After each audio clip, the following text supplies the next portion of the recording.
All right, everyone, welcome to the first episode of the Warner and Golden podcast, or the quote unquote first episode. You guys don't need to know about that, but all you need to know is that this is the first episode. Now, to give you a swift little introduction here as to what we do here, Max and I, we're good friends in real life. So, what we do is we go on these podcasts and we're going to start ranting about random stuff, whatever stuff we care to rant about, mostly political. Sorry to bore you guys out. But today I have an issue right now. It is a political issue that is ravaging the country. It's a bad word to use, but we'll use it anyways because it's all over the country, left, right, center, whatever you want to go with. And to to say this, it's reached my hometown in a way that is pretty hectic, as we saw a couple days ago. So let's get right into this here. So I'm not sure if you guys know the Dear PWI page, but it's Dear Prime. Correct me if I'm wrong, Max. Primarily white industries. Is that what? Is that what Yes, it is? the point was, I think they meant to say predominantly white Pro, institutions like pro, colleges, universities. my bad. Yes. I'm not very good at I kind of messed that up, but you get the point anyways. Yeah, we all get the point. Um, No, So here in Milford, we there's a page created called dear.mps, which is Dear Milford Public Schools. We live in Milford, Connecticut, so that's the city that we live in, and we have a public school system, Milford Public Schools. Obviously, you could probably connect that one all together, and it's the same exact concept where people write in like stories, like minorities write in their stories of things that have happened to them within the school system as it pertains to, like, you could say discrimination or anything pertaining to their race that affected them in some way that they didn't appreciate, or whatever the case may be. So getting into it now with that in the eggshell, let's say this, right? So a couple days ago there was a post on the page, and the and I'm not exactly sure which post it was, but that doesn't quite matter as much as what the comments were. So here's what happened with the comments. This kid, so there's a post saying, that there someone told their story. Hold on, I'm actually gonna pull up the post itself. Uh, so it was basically about people copying black culture. So let's let's now go over what the comments were. So there was one comment by a kid. His name is Matt, and he basically went after the page saying, "No one asked. You're looking for problems when there aren't any." And he asked for specific examples because he says that he's never seen anything like this. But the whole page is full of like by the way, examples of stuff. the audio just cut out for like 5 seconds before you like started that sentence. Oh, where do you want me to start again from? You were starting at there's this kid Matt, and Um, he said blank. oh, um, he said on the page, no one asked. You're looking for problems when there aren't any. And he said, please give me a specific example of this. I beg. I have lived here my entire life and I've never seen anything like what you're describing ever happening. And the page is full of like specific examples of this kind of stuff happening. So right off the bat, it's a pretty disagreeable statement, to say the least, about what Matt said. It's, especially with the way today's political atmosphere is, definitely not a good way to start off with what you're commenting on this page. So, Quite, I'd say, the real thing was why this. To go into context, originally that comment, started off with maybe one or two replies, but it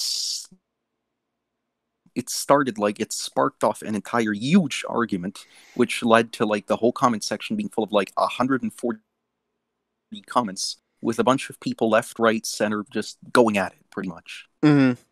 Yeah, it was pretty hectic. Like it's like it started off kind of slowly. Like I remember tuning in when there was only a few comments, and then all of a sudden it grew to 50, and then all of a sudden there's like 100 more comments because everyone needed to chip in, and then the conversations began kind of like getting away from the original point. But I think that's something that you'd like to cover on Hmm. how they got further away and just it became this thing of insults.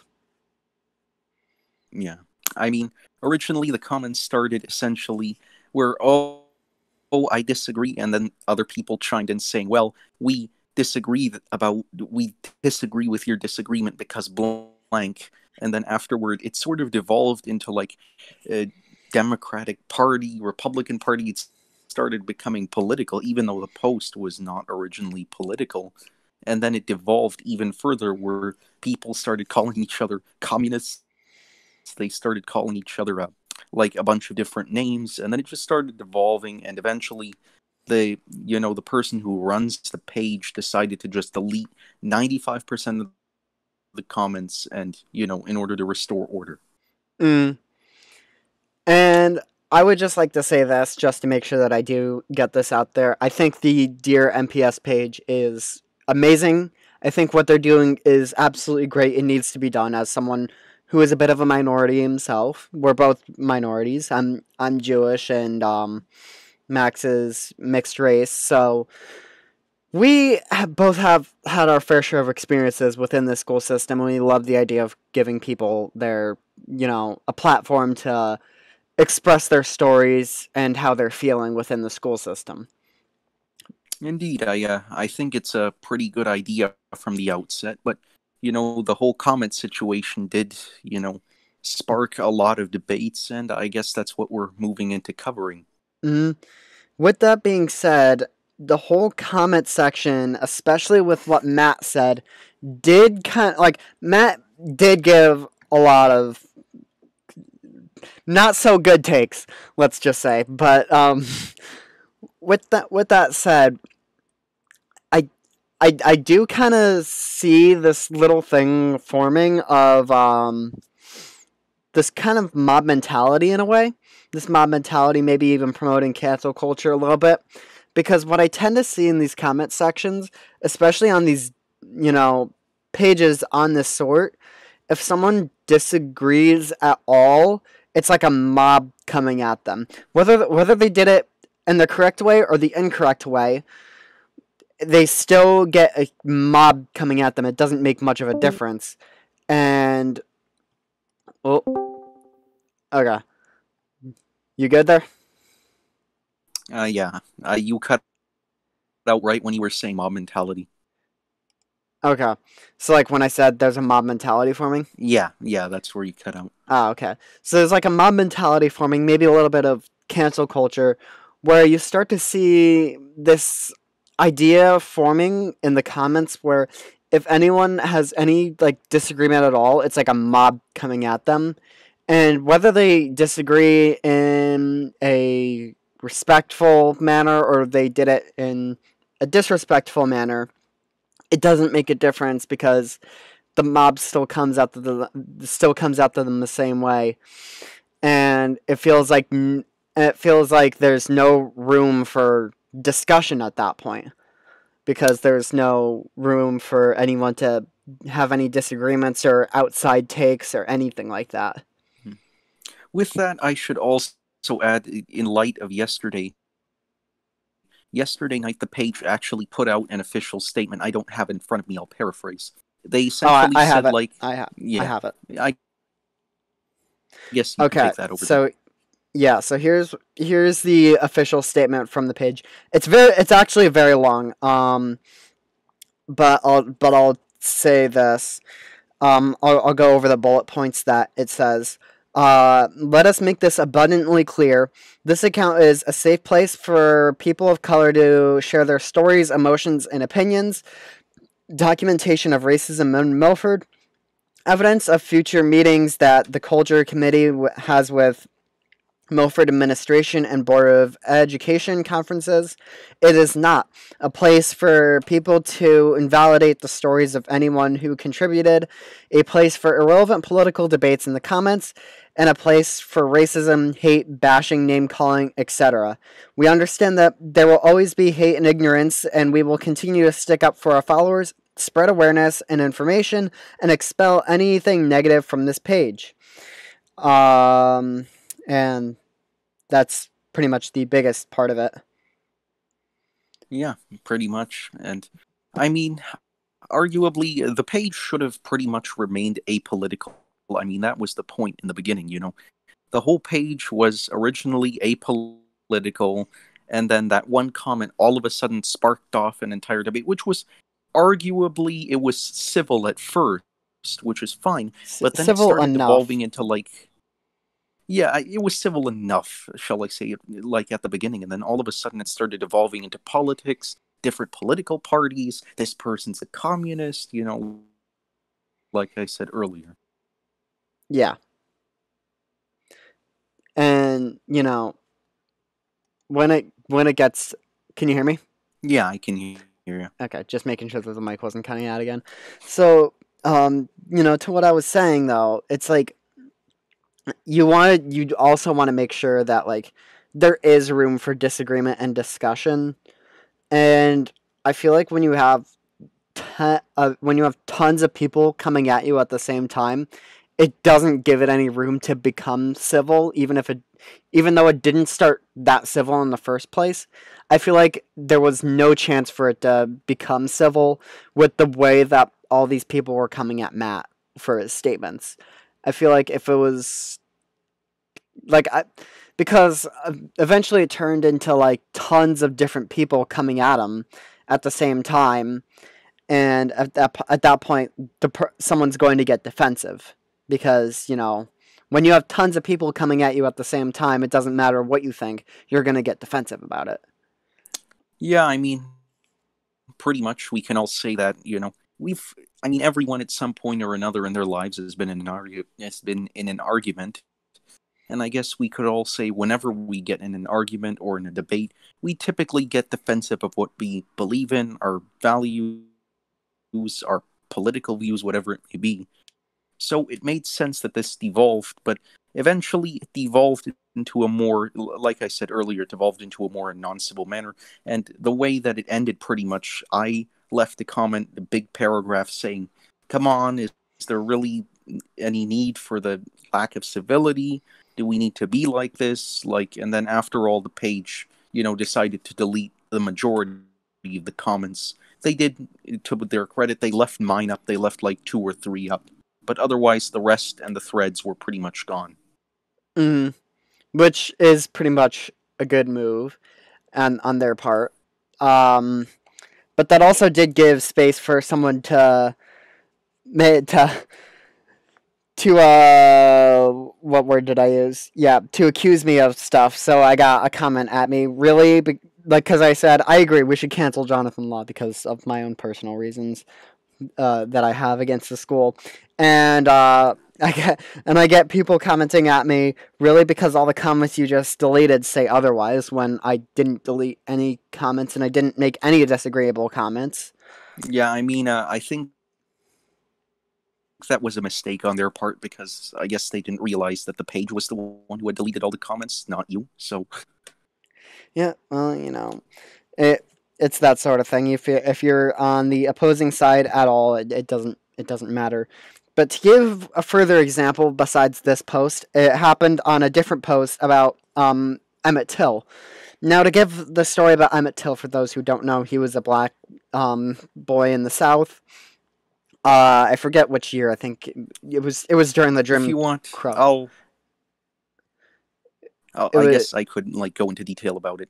Quiz like or quiz. What am I saying? Quick generalize or quick? No, not generalization. Quick rundown is there's Emmett Till. He's I believe 14 or 15 at the time. He's a black boy from Chicago, going down to I believe it was Mississippi to go visit family, and essentially he goes. He's walking on the street, and He goes into a store. Apparently, the owner's wife, who is a white woman, accuses him of harassing her. Those two men, her husband and his brother, or his friend, I forget which, the two of them kidnap him and brutally kill him in the night. And it was one of those cases where of racially motivated murder that pretty much sparked the civil rights movement in the South. Yep. Yep. And so we were watching a movie on it, and or well, like the person in this post was watching a movie on it in class, as all freshmen in our school do. We watched this movie, and so basically, in the movie, they show Emmett Till's body at the funeral, and in class, and the class was ending, but they didn't get to the part with where the body is. So the kids in the class were asking, "Let's see the body." I want to see the body, and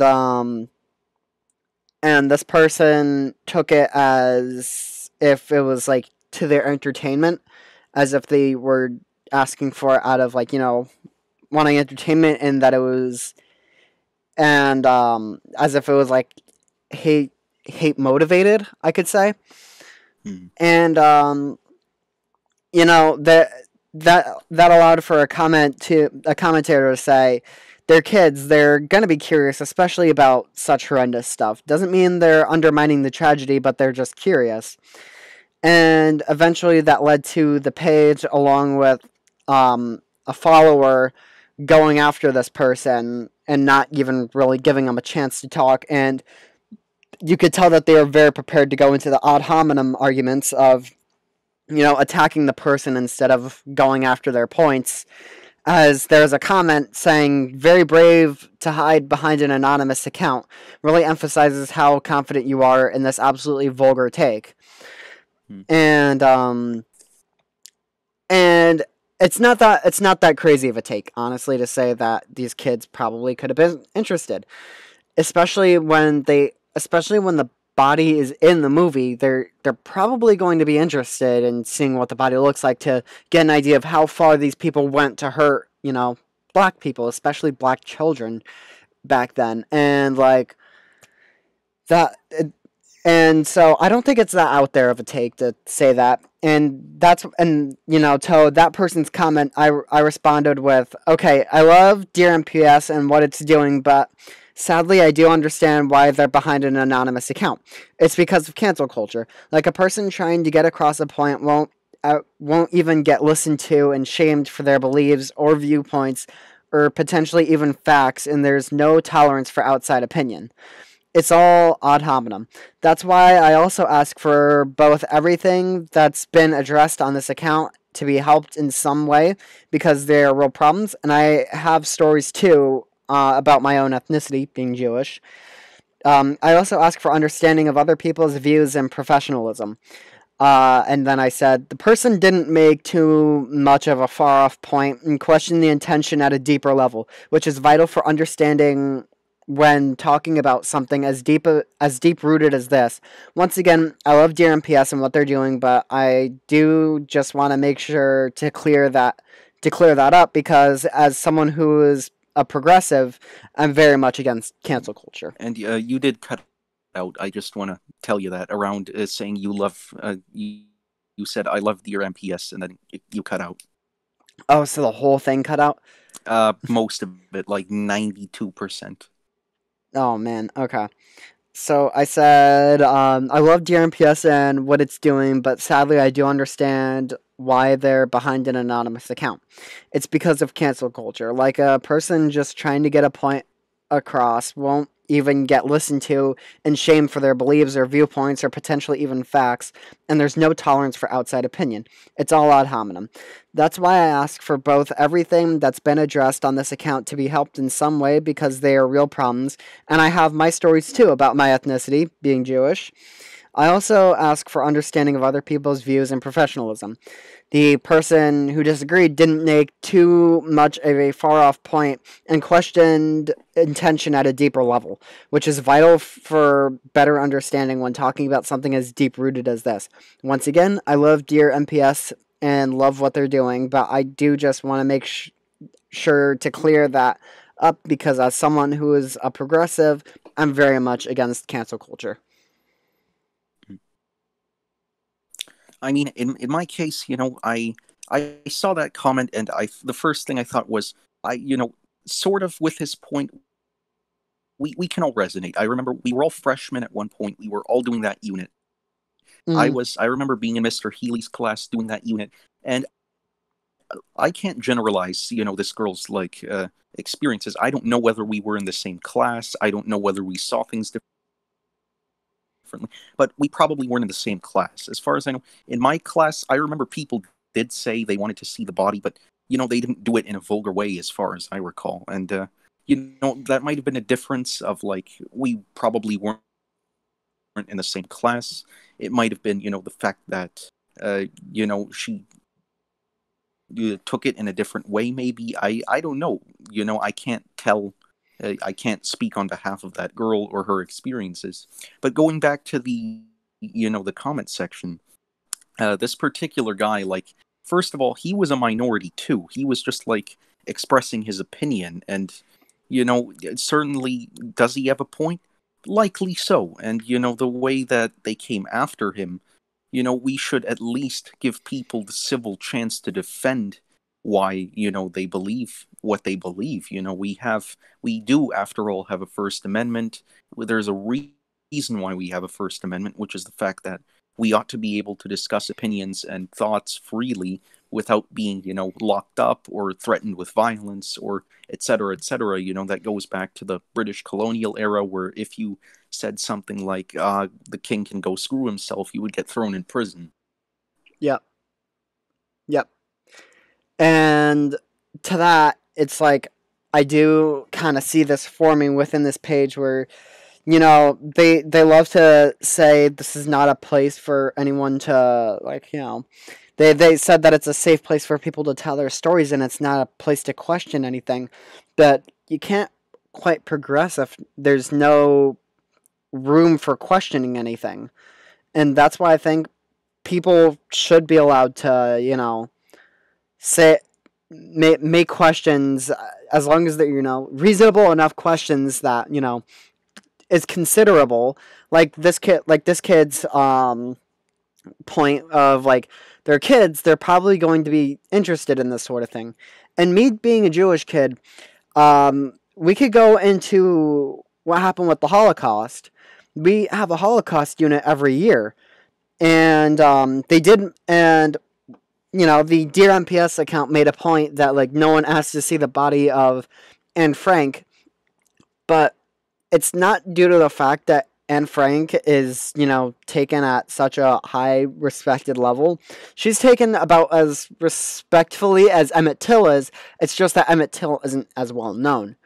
With that being said, you don't ever really get a chance to see Anne Frank's body because it's not in any kind of like, video or the movie that's being shown to the class. But you do see other bodies within the video of what these Jewish people look like after they're killed, after starving for so long. You do see other bodies within the video, and it's that same sort of thing. And it does make me wonder, like, if Emmett Till, like, if this was a white boy, I'm willing to bet that kids in the class would have reacted the same exact way to seeing a white body. I don't think it has anything to do with race. I think more so it has something to do with just interest and all that type of stuff. Yeah, it was likely not as sinister as intended, but like I said, I can't say for sure whether her class was different than mine or whether we were in the same class. I don't know, honestly, and I couldn't tell you. But it might have been sinister, it might have not been sinister, but the point that we're trying to make is that everybody should be permitted the same basic right to speech, even if they're wrong, even if they're blatantly wrong, even if their argument, even if their statement is, evil in some way, they should still be permitted to speak. I mean, you'll damage your own credibility. With that same thing, there's freedom of speech doesn't mean freedom for freedom from consequences. Just because Mm-hmm. you say something doesn't mean you're gonna get away scot free with it. Like, for example, you might tarnish your own reputation for racist statement. And but you shouldn't be thrown into prison for speaking your mind, even if it's wrong. Mm. And with that being said, that does bring up another topic of stuff like cancel culture, which I think is something that I think we all probably, that you and I at least, did agree here that it's not something that should be promoted, and it's one thing that's kind of been ruining the free speech of our country. It's a free speech issue that we're starting to see forming with cancel culture becoming so rapid. For example, I'd say I take what was in the comments, and for example, in the comments you say, or there was a statement in which, oh, you're I don't remember, I can't like paraphrase the exact. I can't like recall the exact statement off the top of my head. Noah probably has it as a screenshot about like one person said, "Oh, you're a straight white male, so your opinion isn't the same as a person Oh, of color." well, there's lots of different comments like that, but um, there is a lot of comments along the sorts of, you know, I really have a laugh. I really have to laugh at the white males under this post policing people on their experiences, and then you also see straight white males, but in general you do see a lot of white males being like, white males don't get as much of an opinion on this as others do. You see, I have the unique position of being able to understand both arguments of this. I mean, we have to remember that after all, the United States was founded by mostly men of European descent. And we have to remember that they do still hold a hell of a lot of power, not to mention the fact that for example, the gay, trans, bi community, they're also still in very much, in many ways, still not equal to the rest of us, legally or socially. Well, legally, they've had Legally, things, yes. Legally, legislation yes. put against them, and socially, in some aspects, still. But alongside that, everybody's opinions, even if they're part of the majority, in a perfect world would matter, because we can't just say nobody has a right to speak on the basis of their ethnicity or race. I mean, that's literally what they did during the Nazi times. They said Jews or blacks or anybody who's not, of German descent doesn't get a say, and that wasn't the right thing to do. In the end, you had camps for political prisoners like Dachau and Munich, uh, you know, or Dachau near Munich, shall I say, and those kinds of camps were wrong because you can't just imprison people for speech. And I'm not saying that the other camps weren't wrong; those were totally wrong, arguably even worse than the political prison camps, because they actually killed a hell of a lot of people on the basis of race. But the fact that I'm trying to make is that you can't just imprison or cancel people for speech just because of their ethnicity or race. In a perfect world, everybody would have the same, right to speak. Hmm. And that's why, like, even, as much as I get it, I don't agree with the take that, straight white males don't get as much of like a say in issues when, they're people just as much as everyone else's. Their experiences might not be the same, their understanding might not be the same, but the right for them to speak doesn't change based on their color of their skin. That's why, like, and it really does make me wonder here, right? We're on this whole topic so that everyone can be equal, right? Like this whole page was made for equality, right? So that I mean, the page was intended originally as an apolitical, project to ensure that people who, minorities could speak of their experiences in the beginning. mm, but I mean there is a bigger picture of like equality to it all. But the way that we're trying to achieve equality is by taking away the freedoms that these white males have, and that is a very disagreeable thing to do because once again, their opinion in a perfect world should matter just as much as everybody else's. Yes, and we have to remember that these kinds of takes, like the belief that the speech of a straight white male is not justified or not allowed, that actually tends to push people away from the point that you're trying to make. That actually typically sends people away from your side of politics. So Mm-hmm. that's not exactly a good argument to make. That's a great way to make enemies. Yep. I'd say more than And it anything. and that is a reason why I am seeing a bit of growing support for like the other side of this. And I know that it's an apolitical issue, but to put it this way, in the way of people like getting pushed away, they're getting pushed to the political side that these people aren't on. So more people are kind of going towards the Republican side now because they don't like the way that, you know, the liberal side is treating people. And As ideally, we would, God, ideally, both sides would understand, which arguments push people away and, kind of ease up on the parts, or at least try to be, equal about it. We should, like I said earlier, we should all, in a perfect world, have the same levels of speech, the same rights. But if we begin to say we pick and choose, obviously you're going to make enemies. I mean, it's a no brainer.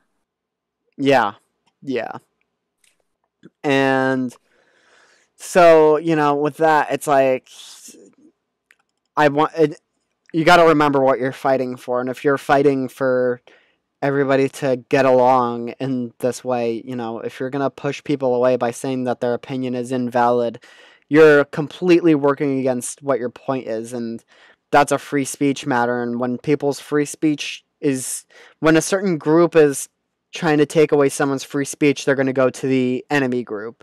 And then that's how you start to get this divide because of this sort of like intolerance of outside opinions. Couldn't have put it a better way myself. With that being said, though, let's get into some other topics as we go along with this. Um, let's see here. We have a whole lot to uncover here. We've gotten over on our notes here about the top part of the page. Um, let's see here. Let's get into let's get into the second part where it says socialism does not equal when government does stuff. So, I'd say that's a Max, yeah. go ahead. I guess I'll start us off. Pretty much, this is one of those things. Typically, in today's world, or at least in today's U.S., we have a huge debate versus capitalism and socialism, or at least we do on the right. For example, I once in a blue moon ago, when I was still an ardent rightist, an ardent conservative, I used to receive emails from Donald Trump and all those Donald Trump Jr. and Ben Shapiro and all of those people. And interestingly enough, one of the big arguments they made was that Joe Biden or Bernie Sanders or whoever won the Democratic nomination, well, we didn't know at that point who did, that they were going to bring socialism to America and they were going to strip people of opportunity and they were going to redistribute wealth and all of that is what they claimed. Mm-hmm. And when you say that about Bernie Sanders, I can understand the point, but with others, not entirely so much. I don't think there's so much of a fight against socialism or communism as you would suspect. And this does kind of bring us onto a bigger topic that we were kind of getting at earlier. There is some sort of like pure capitalism isn't like it's already been established. Pure communism and pure socialism don't cannot be established and work in a society. Neither can pure capitalism. That's why it does require a mix of some things. That's why the USA, the way that our economy works, is we are a bit of a mix between capitalism and Like we have a base of capitalism, but we do have like socialism sprinkled in there. And that's why like the economy is working the way that it does, because it's a mix of some things. It's not, purely one way or the other. Yeah, I mean, for example, we have things like, Medicare and Medicaid, Social Security. Those were all things in the 1930s which had originally been criticized as socialist, and there was strong opposition at first, but those have become programs that have been deeply ingrained into American culture and society. And we have to remember, in the 1870s, the first country to ever establish welfare programs was Germany. And the thing was, originally, they said the same thing about the guy who introduced it, who was Chancellor Bismarck at the time. They said, oh, that guy's a socialist. He wants to bring socialism to Germany. But in reality, his goal was to distract the people from becoming socialists and rather creating a capitalistic sort of program that he called socialist in order to sort of bring socialists back towards capitalism. Again, especially since Germany at that time, the German Empire, was such a huge capitalistic industrialist nation producing guns, tanks, uh, beer, anything pretty much. I mean, the empire Guns, had tanks, and beer. colonies, it That had sounds like a band things name. to run. Indeed. But the thing about the empire was it was a huge industrial powerhouse. And, the empire believed that it certainly couldn't afford to become socialist, even though it did become socialist after the Second World War. But, well, we won't get into that now. The fact is that a lot of what people call socialism today is just nothing more except welfare capitalism, pretty much. Mm-hmm. And it does make me kind of question what this kind of like irrational fear of socialism and capitalism. I mean, not capitalism, communism is, because there is no concern for communism. Don't don't don't drink the Kool Aid here. There is no concern of communism taking over the U.S. Not even close. And No, and same thing with socialism. yeah, I mean, we've all, I guess, plenty of us in our lifetimes, I've met a few Marxists in my time. I've actually met a few people who do want to establish pure communism or pure socialism, but those people are a tiny, tiny minority. I cannot stress how small they are. Like, they're probably less than 100,000 in the entire country.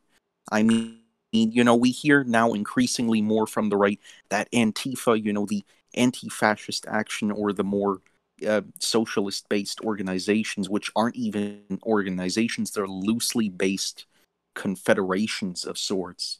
Uh, that they're terrorist organizations and they're going to kill people, but in reality, they're such a small minority that they don't have the numbers to pull anything off, nor the guns, nor. Remember, we have to remember that this country, we have enough guns to literally reconquer the entire country. I mean, we have what, 350 million guns in the country, and you know how many, like, the people who believe in pure Marxism have is probably like 100,000. They will Yeah, not get a chance to overthrow the U.S. anytime soon. but at the same time, it is worthwhile to um, put put attention to them to make sure that they they don't continue getting away with harming people, and the ways that we have seen them. They have been shown to be harming people. So I it mean, it is worthwhile to put attention to we that. we can say certainly that certain groups of them have been harming people. I mean, there have been groups where they break out into violence, like in Portland. We've seen, small groups break out in mobs and things like that. But the way we see it, a lot of it, we have to remember that in this country we've actually had two red scares. And once that was in 1919, after like the First World War, where people were afraid of communism and socialism, and then that died out over time. And then after the Second World War, it came into full force. We had McCarthy, who established the belief that there were communists in the army who were going to establish a coup to overthrow America, and that the Soviet Union was planning to invade through Alaska and, Red Dawn and all of that. But, the Soviet Union is gone. There's no real communist nation or socialist nation that could overtake us. China is not even a socialist nation by actuality. They're just a dictatorship. I mean, they don't have any, they don't, the state doesn't own anything. It's a pretty privately controlled nation, except for the fact that, the party controls the state and they're pretty dictatorial and stuff, but that's about it. Mm. Um, we do see a lot of this kind of pushed, this whole ideology pushed by the news, and that gets us into our next issue on what is even going on with the news anymore. But this is an issue that we all know about. Then you're not going to find unbiased news anywhere in America at this point. In America, news is going to be biased one way or the other because these broadcasting companies are caring more about their viewership and being the first one to report an issue and getting, people to click on their content or switch to their channel. That's what they care about more than actually getting the news unbiased and getting the news correct. Yeah, I mean, we definitely have press partisanship, especially, for example, we know all the news we get on the TV is partisan to some way or another. For example, CNN is biased towards the left, MSNBC is You're very cutting out. biased towards the left, Okay, Fox there you go. News is very biased towards the right, InfoWars is very biased towards the right. It's arguably the most garbage publication ever published with all its conspiracy theories and Oh my Alex god, Jones and I don't even want to the get into that. fluoride in the water is turning the frogs gay. I That's don't like the them thing. putting chemicals in the water that turn the freaking frogs gay. Yeah, Do you understand that? that's Alex Jones, all right. And we have to remember that the press is getting more polarized over time. We have the left and the right, and there's no real center. It's kind of crazy to believe that in order to get unbiased news, you have to In literally the USA, in the like USA, in the stop USA. reading. Yeah, yeah. In the U.S., you actually have to look up foreign news in order to get unbiased news. Literally, the BBC, the British Broadcasting Company, is one of the most unbiased publications in America. And that says a lot to, our former colonizers have better press than we do. In of our own country, at that. Yeah, more better than our own country. That says something. It means that we have become a polarized nation. We're always fighting each other. On the right, they become more defensive. On the left, they become more defensive. The left becomes more defensive by saying there'll be some sort of revolution. The right says that Trump is a God-given gift and that QAnon and that he's gonna lead a war against the deep state and stuff like that. So Yeah. yeah, pretty And then, much. you have Our press is and then you also have CNN and MSNBC saying like he's the spawn of Satan and he's going to put the country to hell. Yeah, and I mean the only place you can really get unbiased news is through like political science journals like Politico, which some people would even argue that's biased. Even NPR, you could argue that it's biased. I mean, the pretty much like I said, the only news sources, and you would have to go to a foreign nation to find better news than we have here. Mm-hmm. And that's absolutely just saddening. It's like It shows that we've just become so like against each other that we can't remember like 50 years ago when we had Walter Cronkite, when we had a neutral press where most Americans trusted the media, when we were unified as a nation, like after JFK's assassination, after 9/11, when we were unified as one, when we all understood we're all Americans, doesn't matter our politics, and we ought to act like it. mm-hmm. And that does lead us to our big message here that we do want to put out there on how we get over this hump. We got to remember cooperation. Like, we're always so polarized all the time, but we're just never cooperating.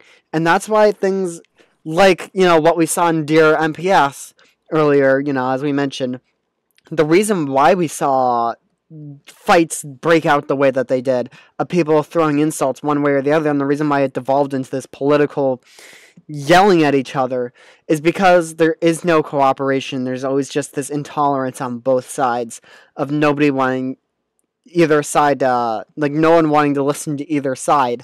It's either my way or the highway, and we're just there's no unification, and just we're so polarized as a country that it's just you can't go anywhere without chaos breaking out if anything becomes even the slightest bit political. Yeah, we've forgotten that policy can only be made with cooperation. For example, bipartisan bills. We only create a functioning nation if we work together, if we cooperate, if we understand each other's points. And with that said, like both sides of the political spectrum like to claim that they're more tolerant towards minorities, which I guess that's our next segment. Mm.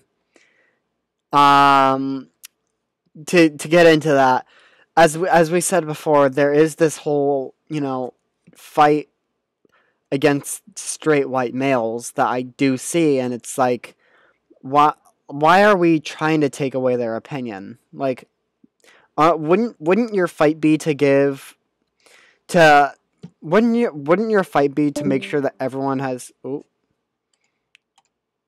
hold on. Oh, there he is. Max, can Yeah, you hear me? you cut out for a minute. It said that you disconnected. No worries. Was it me? Was it you? I don't know. Who knows? But where did I cut out? You were saying about straight white males and. Mm-hmm. We are kind of at this point where we're kind of like saying that straight white males don't really get as much of a say. And I think that's kind of like counterintuitive to what we're fighting for. We're trying to fight for everyone getting an equal amount of say, but now we're kind of getting to a point where, like, if a white male and a straight white male now has an opinion, they don't get listened to, and they even get canceled, even if they just have a, reasonable point. I posted on my story a little while back when there's so much chaos going on in the country and all the looting and rioting. I posted that Trump has been proactive with at least police reform of some sort, and he has been on the side of peaceful protesters, and nobody's really giving him a chance at all right now. It's there hasn't, and I was saying Trump really hasn't been racist here, and especially towards African Americans, and he's been trying to help them out a lot. But I that immediately got me quote unquote canceled. A freshman girl from Jonathan Law decided oh, that was reason enough to cancel me. And so you look at my Instagram now, you see Noah Golden is canceled. But to that, like, you got to remember that a white straight male's opinion matters just as much as a minority's opinion. Yes, and we should going back to that, like with your post. I remember. Well, in my case, I've had my fundamental disagreements with Trump on handling certain things throughout all of this, and that's fine because after all, I used to be an ardent Trump supporter, as I've said before, and then I kind of switched after the Zelensky affair. But enough about me. The point was the fact that you even tried. The fact is that was a different political opinion than hers or even mine, arguably. But the fact was that my post was even close. Like I'm willing to say this. My post was closer to being like unbiased than being completely let's go Trump. Trump's the greatest. I was more or less reporting that Trump has been proactive with all this. Yeah, but my point is, even if we have political disagreements, it doesn't mean that anyone should be canceled. There's a fine line. Cancel culture began because people who did terrible, terrible things should be held accountable. Like if you, I don't know, harassed an entire family on the basis of race, then you would be canceled. And now it's devolved into you're just a Trump supporter, or you're just a Republican, or you're just somebody of a different political opinion, and boom, people want to cancel you. Like that's not how that works. We have different political opinions. That's one of the great things about the United States. We're permitted to have different political opinions. We're allowed to be on different ends of the political spectrum because, after all, like I said earlier, we have a First Amendment. We should abide by it. And, a lot of people are saying that this party devolves into fascism and the other party is this. But we have to remember that in the end, like I said before, we're all Americans at the end, and we ought to start acting like it. We're not each other's enemies. Hmm. You did say a great quote the other day about what our biggest strength is. So I'll let you say it again. Yeah, like I said, our strength is in unity. For example, unity after, like I said, after Pearl Harbor, after 9/11, after JFK's assassination, after all of those events, we had a tremendous amount of unity, and it created a really strong United States. And we have to remember, if we want our country to remain strong, if we want to grow as a country, as a society, we have to remain united. We have to realize that our greatest strength is solely in unity. Hmm. And with that, we should make compromise. We shouldn't just rush to cancel each other just because we have different political opinions. We're allowed to disagree, but we should remember we're all Americans, and with that, our strength is in unity. We are the United States, after all. Hmm. And to kind of get back to what I was saying about, how we've gotten to this point, like, we're so quick to cancel people. Like, I remember, as I said before, on the Emmett Till post, I had my take, like, we shouldn't be so quick, like, that maybe it was interest and we shouldn't be promoting, like, canceling people. And that was my basic idea. And my basic idea was, like, um, and it, innocent until proven guilty, basically. And and then I was called someone who was politically gaslighting people, and that, like, I was silencing people, and, like, it was all down this road of, like, canceling me. And it was like, but all I said was, like, we shouldn't be so quick to assume that someone is evil for something that they did, when in reality, we should really take a deeper look at this Yeah, if we're gonna get anywhere. And we got to remember that we can't always assume malintent whenever someone disagrees. If someone disagrees, we got to make sure that, it is one thing about being it is a very important thing. The reason why the most likable people on earth are so likable, especially when you're talking to them, is because they never assume bad intent, and they never assume that you're against them whenever you say anything. So, like, Max, if you were to make a statement to me, um, I don't assume that you're trying to attack me. And, the most likable people on this planet are the people that, always assume that for everyone. Even if they are trying to attack you, but you still, but you still think of it in the way of, like, maybe we're trying to work together, maybe we're on the same team here. That makes them more likable because it leads to a much better discussion and cooperation and just unity. And, to string it all together, we need, that kind of mindset of, instead of thinking that everybody's each other's enemy, we need to start thinking more on the level of, let's cooperate. Let's think we're on the same team here. We were both born in the same, well, maybe not born in the same country, but we both live in the same country here. And we both want what's best for our country, and not just for us, not just our families, but for our kids, our future generations. That's what we all want. We all want what's best for them. And just this fighting isn't getting us towards this path, and just this assuming of everyone's your enemy except for those that are very clearly on your side. It's very dangerous to think with that mindset. yes, and there's a reason why a lot of people who enter politics, even if they're originally biased towards one side, they have to compromise on issues. There have been times where politicians have had to shake hands with the person on the other aisle and compromise. And, that's the thing. We have to remember that, compromise is a great solution to things. After all, we may have controversial statements, we may have, disagreements, but at least when we're, compromising, we get things done. And, you know, Mm. One thing that I do want to point out for viewers of this, Max and I actually do have our disagreements about a bunch of different topics, and we do talk like all the time about different political issues because we come from different sides of like the argument here.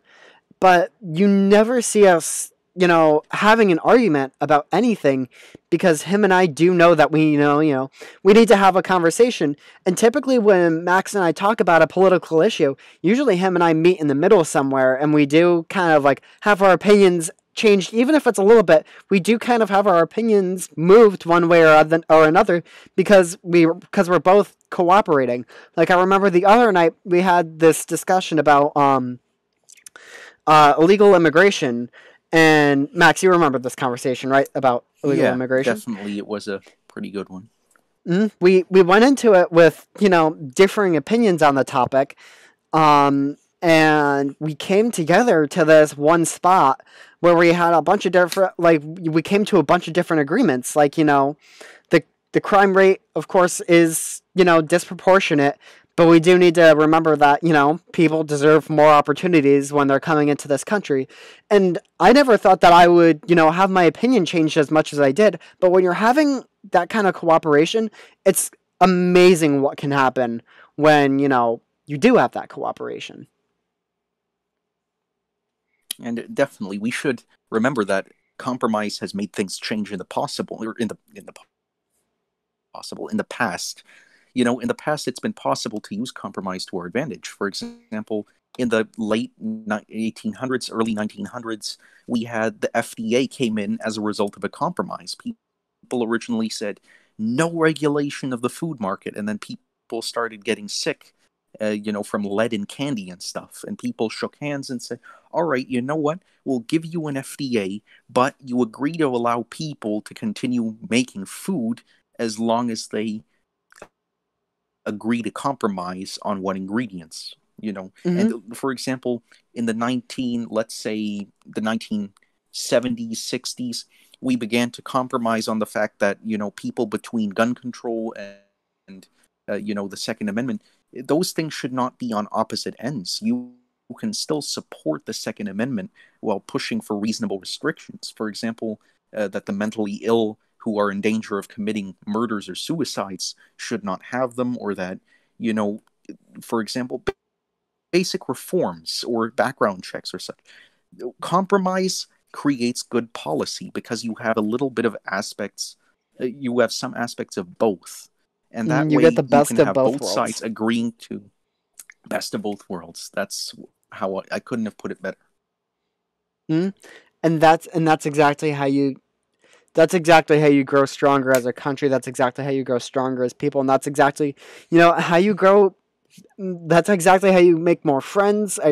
Down to the smallest little level, it just works all the way up because that's just it's a basic kind of human thing to kind of have that bit of cooperation and compromise when differing opinions come to the table, and that's important.